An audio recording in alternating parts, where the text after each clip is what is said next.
Hello everyone, my name is John James Olendan from ME1A. My topic today is about laser cooling. Ano nga ba ang laser cooling?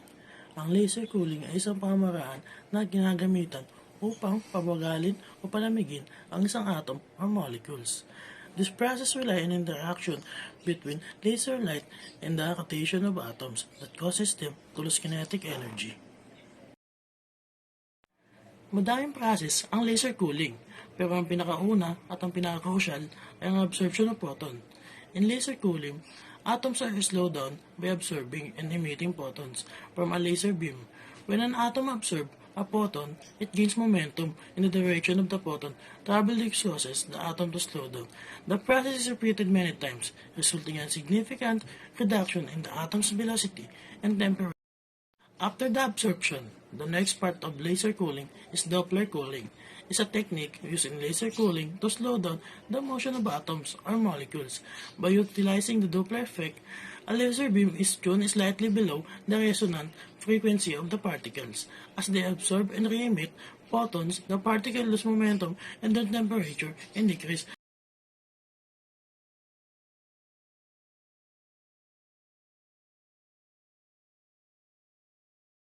Spontaneously emits a photon, returning to a lower energy state.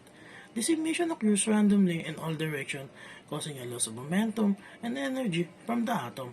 Contribution to the cooling process in laser cooling techniques. The next part is momentum transfer. In laser cooling, it is the process by which photon transfer momentum to atoms or molecules. When an atom absorbs a photon, it gains momentum in the direction of the laser beam. By carefully turning the laser frequency, the atom selectively absorb photon, resulting in their slowing down and cooling. This momentum transfer are crucial for achieving ultra-cold temperature in laser cooling techniques. After the momentum transfers, the next part is multiple scattering. In laser cooling, it refers to the phenomenon where photons undergo multiple interaction with atoms or molecules in a cooling environment. This interaction can cause the photon to change direction and energy, leading to a complex scattering pattern. Understanding and controlling multiple scattering is important for optimizing laser cooling process and achieving efficient cooling of atoms or molecules. The next part is optical molasses. It is a technique used in laser cooling to trap and cool atoms or molecules. It involves using counter-propagating laser beam with a frequency slight below the atomic resonance. The atom experiences a friction-like force due to the scattering of photons, resulting in their confinement and cooling to ultra-cold temperature. Optical molasses is a key component of laser cooling methods. The next part is Sisyphus cooling. It's a technique used in laser cooling to further cool and trap atoms or molecules. It involves using combination of laser beams with different frequency and polarization to create a periodic potential energy landscape. This allows the atom to undergo a cyclic motion, effectively cooling them to even lower temperature by reducing their kinetic energy. Sisyphus cooling is an important method in achieving all-phase temperature in laser cooling experiment. After the Sisyphus cooling, the next is evaporative cooling. It is a technique used in laser cooling to achieve extremely low temperature by selectively removing high-energy atoms from a trapped sample. By lowering the trapping potential, high-energy atom is skipped, leaving behind the cooler ensemble.